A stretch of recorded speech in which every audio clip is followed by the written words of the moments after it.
Assalamualaikum warahmatullahi wabarakatuh. Anak-anakku yang soleh dan soleha, selamat pagi, semoga berbahagia.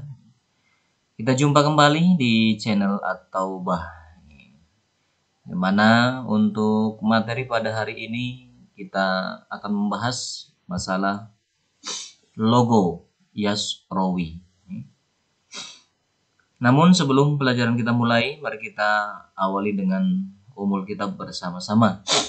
Biridillah wa li syafaati Rasulillah sallallahu alaihi wasallam. Sa'ulillahumul Fatihah.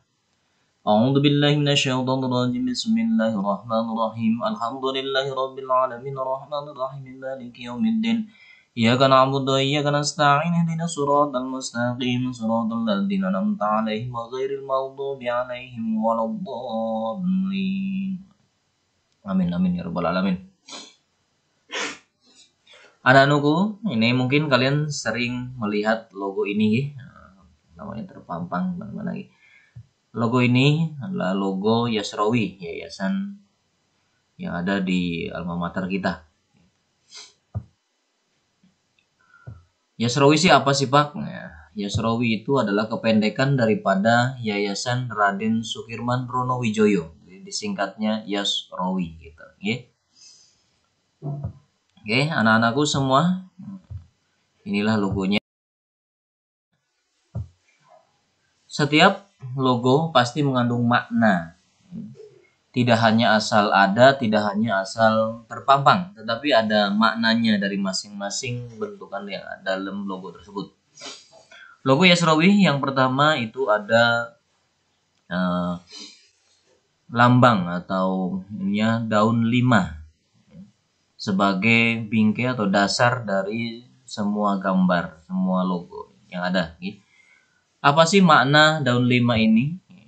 Makna bingkai 5 daun ini adalah melambangkan 5 pilar kemakmuran dan kemajuan lembaga pendidikan At-Taubah. 5 pilar tersebut apa saja? Yang pertama, belajar untuk senantiasa bertaqarrub ilallah. Yang kedua, belajar untuk mencintai dan memahami ilmu. Yang ketiga, belajar untuk hidup bersama dan berguna bagi orang lain. Yang keempat, belajar untuk istiqomah dalam berbuat kebajikan. Dan yang kelima, belajar untuk menumbuhkan dan membangun jati diri. Anak-anakku semua, ini adalah merupakan titipan dari beliau Mu'assas Bapung Sumadio. Bagaimana kita sebagai warga At-Taubah atau sebagai orang-orang yang berkecimpung di At-Taubah atau orang-orang yang senantiasa setia mendukung perjuangan, mendukung kemajuan At-Taubah. Yang pertama, kata beliau, jangan tinggalkan taqarrub ilallah. Kita senantiasa belajar. Kita itu bukan bisa, kita itu bukan hebat, kita itu bukan orang-orang yang mumpuni dalam ilmu, yang banyak ilmunya, ya. Kita itu semua sedang belajar. Belajar untuk senantiasa bertaqarrub ilallah. Belajar senantiasa mendekatkan diri kepada Allah. Terus senantiasa berusaha kita mendekatkan diri kepada Allah. Karena menurut Bapung, kita ini adalah kumpulan orang-orang yang awam, kumpulan orang-orang yang tidak begitu paham dengan agama. Tetapi insya Allah dengan senantiasa bertaqarrub ilallah, Allah akan terus memberikan ilmunya kepada kita. Amin. Kemudian yang kedua, belajar untuk mencintai dan memahami ilmu. Setelah kita bertaqarrub ilallah, kemudian kita belajar mencintai ilmu. Karena kenapa? Ketika kita sudah cinta dengan ilmu, niscaya kita tidak mau jauh darinya dan senantiasa kemanapun ingin bersamanya. Kemudian belajar memahami ilmu. Bagaimana kita ilmu itu tidak cuma hafal, tidak hanya tahu, tetapi kita paham tentang ilmu tersebut. Kemudian yang ketiga, belajar untuk hidup bersama dan berguna bagi orang lain. Bagaimana kita itu bisa hidup bersama-sama, bersosial dengan orang lain, dan bisa berguna bagi orang lain. Tidak hanya bagi diri kita, tidak hanya bagi keluarga kita, juga masyarakat, negara, bangsa, dan agama. Nih, bagaimana kita menjadi orang yang berguna buat lingkungan kita. Jangan ada atau tidak ada kita sama saja. Jangan sampai ada bahasa begitu. Kita berada di situ, adanya kita, tidak adanya kita sama saja. Jangan sampai seperti itu. Tetapi bagaimana kita ada itu berguna bagi orang lain. Bahkan dibutuhkan oleh orang lain. Keberadaan kita adalah bermanfaat buat lingkungan kita. Kemudian yang keempat, belajar untuk istiqomah dalam berbuat kebajikan. Kita selaku manusia tentunya banyak sekali godaan, banyak sekali ujiannya. Tapi bagaimana kita belajar istiqomah dalam berbuat kebajikan? Bagaimana sholat kita dijaga terus-menerus istiqomah seperti itu? Bagaimana tadarus kita dijaga terus-menerus istiqomah seperti itu? Kemudian bagaimana juga kegiatan-kegiatan lain yang sifatnya bajikan, bisa berjanji dan lain sebagainya, itu kita berusaha untuk istiqomah terus-menerus sehingga menjadi suatu adat buat kita. Oke, kemudian yang kelima, daun yang kelima itu melambangkan pilar belajar untuk menumbuhkan dan membangun jati diri. Bagaimana jati diri kita tumbuhkan? Siapa sih kita? Ya, aku ini siapa? Mau kemana kita? Jati diri kita itu siapa? Sehingga harus seperti apa? Kemudian setelah kita tumbuhkan terus bangun sehingga menjadi jati diri yang tinggi, jati diri yang hebat, jati diri yang kuat dalam kebaikan tentunya. Oke? Yang berikutnya,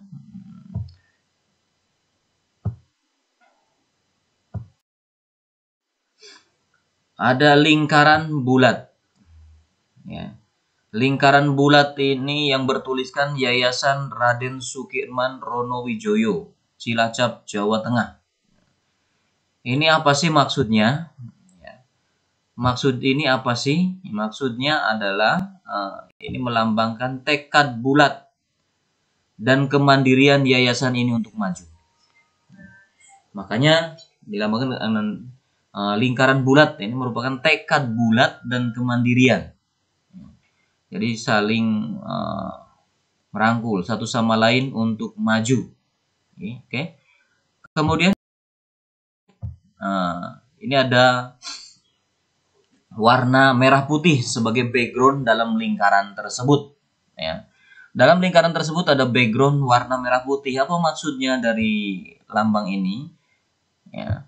Maksud dari logo ini atau lambang merah putih ini, jadi warga At-Taubah itu cinta tanah air dan bernaung di bawah Negara Kesatuan Republik Indonesia. Sehingga logonya berwarna merah putih dasar dari lingkaran tersebut. Berarti bagaimana kita sebagai warga At-Taubah harus menjunjung tinggi, harus mencintai tanah air tercinta yaitu Indonesia. Kemudian bernaung di negara Republik Indonesia. Kemudian yang berikutnya ini ada mutiara ya, yang dimasukkan ke dalam Ka'bah, tempat Al-Quran yang terbuka melalui saringan. Apalagi ini maksudnya? Maksud dari logo ini adalah warga At-Taubah itu adalah mutiara-mutiara generasi pilihan ilahi. Kok disebut mutiara-mutiara generasi pilihan ilahi? Karena hanya orang-orang tertentu yang mau mengikhlaskan dirinya, yang mau merelakan dirinya untuk berjuang di dalam Islam, untuk belajar ilmu agama, untuk memperjuangkan agama Islam, itu hanya orang-orang tertentu, tidak semua orang.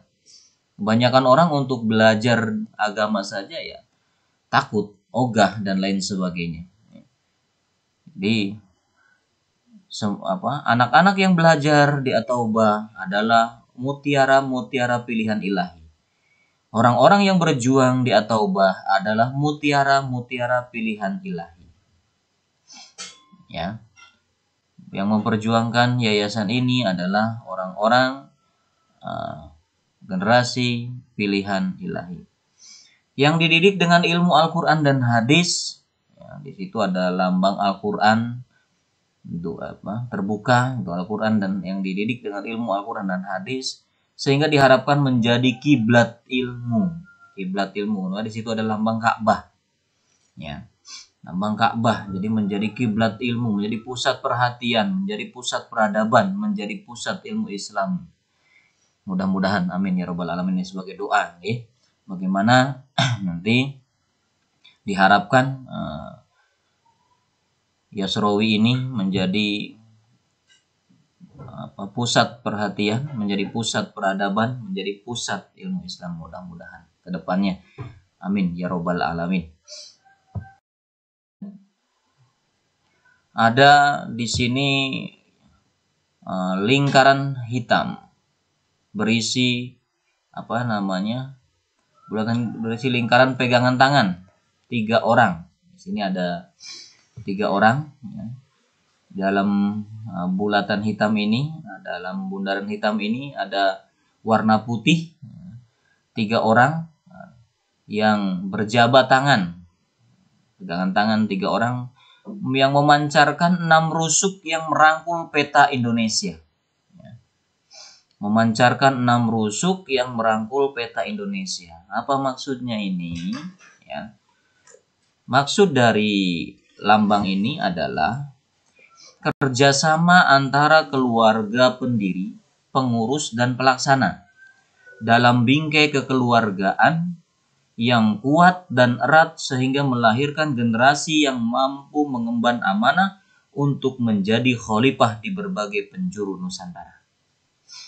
Nah ini, jadi dari kebersamaan, dari kerjasama yang kuat antara keluarga pendiri, pengurus, dan pelaksana dalam bingkai kekeluargaan yang kuat dan erat sehingga melahirkan generasi yang mampu mengemban amanah untuk menjadi khalifah di berbagai penjuru Nusantara. Ini penting. Karena apa? Dalam memperjuangkan yayasan ini, dalam memperjuangkan Yasrawi ini, tentunya akan banyak sekali hambatannya, akan banyak sekali rintangannya, ya, akan banyak sekali godaannya.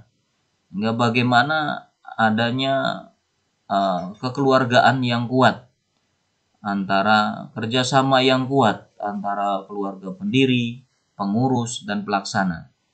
Kalau 3 aspek ini saling lepas, tidak kerjasama, nanti akan pecah, ya, akan musnah. Maka ini penting. Sehingga nanti ketika keharmonisan antara 3 aspek itu akan melahirkan generasi yang mampu mengemban amanah, yaitu untuk menjadi khalifah di berbagai penjuru Nusantara. Karena manusia diciptakan Allah untuk menjadi khalifah dan fil ardh, untuk menjadi khalifah di muka bumi, untuk menjadi pemimpin di muka bumi.